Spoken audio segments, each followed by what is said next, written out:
அவர்கள் திருச்சியிலிருந்து கார் மூலமாக வந்து பிறகு தன்னுடைய பரப்புரை வாகனத்துக்கு மாறியிருந்தார். அப்பொழுது அவருக்கு ஆரத்தி எடுத்து வழியனுப்பி வைத்தார்கள். அந்த காட்சிகளை பார்த்தோம். தொடர்ந்து அவர் அந்த பரப்புரை மேற்கொள்ளக்கூடிய இடத்திற்கு வரக்கூடிய அந்த காட்சிகளை நாம் பார்த்து வருகிறோம். தொடர்ந்து நாமக்கலின் சாலை எங்கும் திரண்டிருக்கக்கூடிய தாவேக தொண்டர்கள் அக்கட்சியினுடைய தலைவர் விஜய் அவர்களை வரவேற்கக்கூடிய அந்த காட்சிகளை நாம் பார்த்து வருகிறோம். தொடர்ந்து பல மாவட்டங்களிலும் அவர் பயணப்பட்டு தன்னுடைய பரப்புரையை மேற்கொண்டு வருகிறார் ஒவ்வொரு சனிக்கிழமை தோறும். அந்த வகையில் இன்றைய தினம் நாமக்கல் மற்றும் கரூர் ஆகிய பகுதிகளில் தன்னுடைய பரப்புரையை மேற்கொள்ள இருக்கிறார். அதற்காக முதலில் நாமக்கல்லுக்கு அவர் சென்று கொண்டிருக்கிறார்.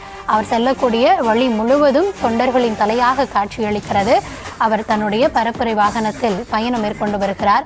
வழியெங்கும் திரண்டிருக்கக்கூடிய ரசிகர்கள் அவரவிற்கு வரவேற்பு அளிக்கக்கூடிய அந்த காட்சிகளைத்தான் நாம் தற்பொழுது திரையில் பார்த்து கொண்டிருக்கிறோம்.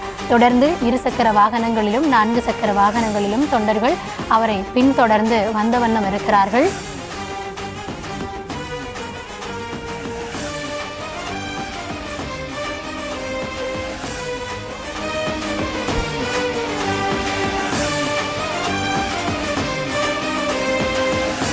சாரோட கேரவன் வண்டி இங்கே தான் இருந்துச்சு. நாங்கள் ரொம்ப சந்தோஷத்தில் இருக்கோம். சாரை வந்து நாங்கள் ஃபஸ்ட் நேரில் பார்த்துருக்கோம். எல்லாருமே நேரில் பார்த்துருக்கோம். ரொம்ப ஹாப்பியாக இருக்குது. அவர் இங்கே தான் வந்து எங்கள் ஸ்கூலில் வந்துட்டு கேரவன் நின்றுட்டு இருந்தது. அங்கே வந்து காரில் ஏறி போனார். எல்லாத்தையும் நாங்கள் பார்த்தோம், ஆட்டோகிராஃப் வாங்கினோம். அவர் வந்து எங்களுக்கு ரொம்ப ரெஸ்பான்ஸ் பண்ணி எங்களுக்கு கையெல்லாம் கொடுத்தாரு. எங்களுக்கு வந்து ஆரத்தி எடுத்ததுக்கு அமௌண்ட்லாம் கொடுத்தாரு. ரொம்ப சந்தோஷமாக இருக்குது. அவரை பார்த்தது ரொம்ப எக்ஸைட்மெண்ட். எங்களுக்கு ரொம்ப துள்ளி குதிச்சு ரொம்ப சந்தோஷமாக இருக்கும். நாங்கள் எல்லாருமே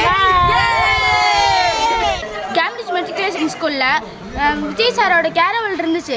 அவர் வந்துட்டு உடனே கார்லேருந்து வந்து உடனே எங்கள் எல்லாத்தையும் பார்த்து நாங்களாம் ஆரத்தி எடுத்ததுக்கு அவர் 500 அமௌண்ட் கொடுத்துட்டு நான் ஆட்டோகிராஃப் கேட்டேன். உடனே போட்டு கொடுத்துட்டாரு. என்னால் நம்பவே முடியல.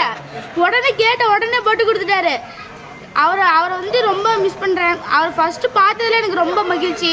அவர் பார்க்கணுன்னு ரொம்ப வருஷமாக கனவு. அது ஒரு நாள் நனவாயிருச்சு. அதனால் விஜய் சாருக்கு சற்று முன்னதாக நம்ம அந்த காட்சிகளை பார்த்திருந்தோம். விஜய் அவர்கள் தன்னுடைய காரில் இருந்து பரப்புரை வாகனத்துக்கு மாறுவதற்காக அந்த வாகனம் இருந்த இடத்துல அவருக்கு ஆரத்தி எடுத்து அங்கிருந்தவர்கள் அவரை வழியனுப்பி வைத்தார்கள். அந்த நிகழ்வு தங்களுக்கு எப்படிப்பட்டதாக இருந்தது அப்படின்றத அங்கே கூடியிருந்தவர்கள் விவரிக்க நம்ம பார்த்து கொண்டிருந்தோம். அந்த காட்சிகளை நம்ம மீண்டும் ஒரு முறை பார்க்கல.